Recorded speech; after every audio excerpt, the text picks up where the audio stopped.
안녕하세요. 이번에 유튜브 해설 강의, 사회보험법 해설 강의 45번째를 한번 진행을 한번 해보도록 하겠습니다.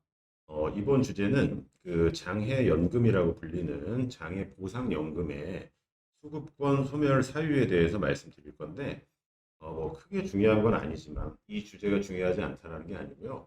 이 발음하게 되면 장해를 장애라고 이제 잘못 쓰시는 분들이 계신데, 정확하게는 장해고요. 장해연금이라고 하는데 정확한 더 명칭은 장해보상연금이에요. 자, 그럼 우리 시험에 나온 거를 한번 살펴보도록 하겠습니다.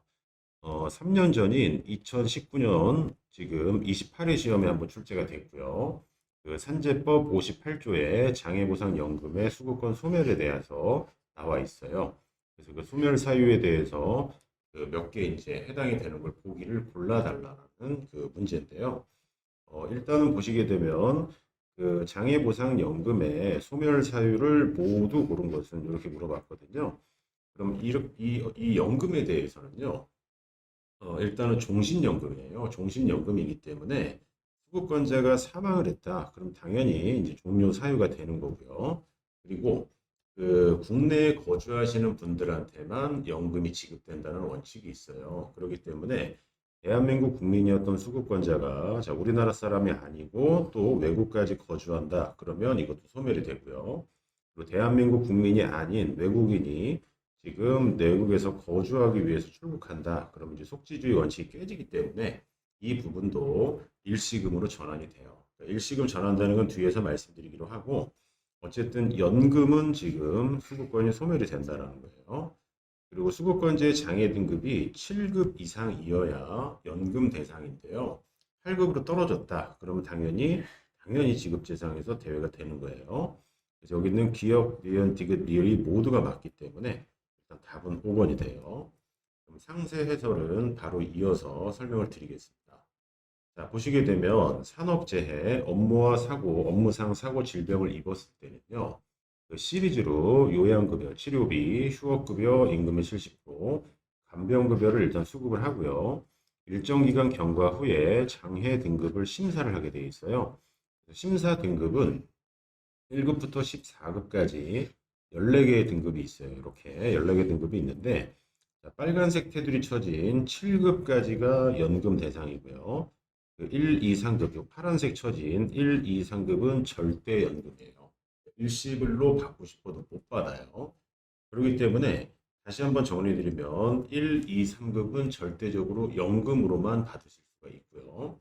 1급부터 7급까지는 원칙은 연금인데 사안에 따라서 일시금 청구가 가능한 거고요. 그리고 8급부터 지금 8급부터 여기 마지막 14급까지는요. 여기까지는 일시금이 원칙이에요. 그리고 평균 임금의 며칠분 이렇게 장해급여표에 의해서 산재보험법 별표 2에서 정의하고 있습니다. 자, 그러면 다음 슬라이드로 넘어가서요. 다시 한번 말씀드리면 1급부터 7급은 연금으로 수급하는 것이 원칙이다. 근데 4급부터 7급의 장해 등급을 받은 근로자는 청구에 의해서 일시금도 가능은 하세요. 근데 8급부터 14급은 일시금으로 이제 수급하는 게 원칙이에요. 자, 근데 다만 노동력을 완전히 상실한 근로자, 그걸 보통 1급에서 3급까지의 이제 근로자라고 하는데 이분들은 절대적으로 연금으로 지급합니다. 자, 근데 1급에서 3급은 연금으로 지급함에도 우측 칼럼에 일시금 일수를 규정한 것은 이게 어떤 말이냐면 연금이라면서 왜 이게 있을까 이렇게 좀 생각하실 수 있잖아요. 자, 이거는 민사상 손해배상을 청구할 때 일시금으로 환산해서 기존에 줬던 그 금액은 빼고 남아있는 민사상 손해배상액을 산정할 때 그때 한번 쓰이고요. 그리고 저희 요 기본 보기에 나와 있는 것처럼 연금 수급권 자체가 소멸했을 때 일시금으로 전환이 될 건데 일시금 산정 기준이 어떻게 될까라고 할 때 저 일수가 쓰여요.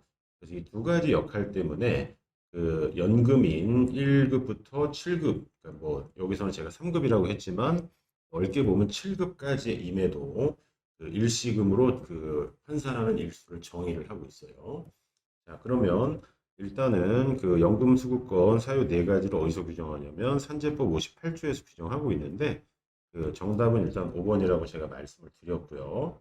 다음 슬라이드 보시게 되면 그 법에서 열거하고 있는 게 이 네 가지예요. 네 가지인데 그 앞에서 이제 보기에서 다 나온 거죠. 보시면 사망한 경우, 그리고 국적 상실하고 외국으로 거주하는 경우, 우리나라 사람이 아닌데 외국으로 거주하면서 이제 거소를 이전할 때, 그리고 장애 등급 혹은 이제 진폐까지 들어가게 되면 이 장애보상연금, 진폐보상연금 지급 대상에서 제외된 경우인데 현재 문제는 장애보상 쪽을 물어봤기 때문에 결과적으로 8급 이하로 내려갔을 때는 제외가 됩니다. 그러면 위 네 가지에 해당하는 경우 장애보상연금의 수급권이 상실된다. 이건 말씀드렸죠. 근데 연금의 수급권이 상실되더라도 일정 요건 충족 시에는 일시금으로 전환이 돼서 한 번에 수급을 할 수가 있어요. 요거는 산업재해보상보험법 57조 제5항에 나와 있어요.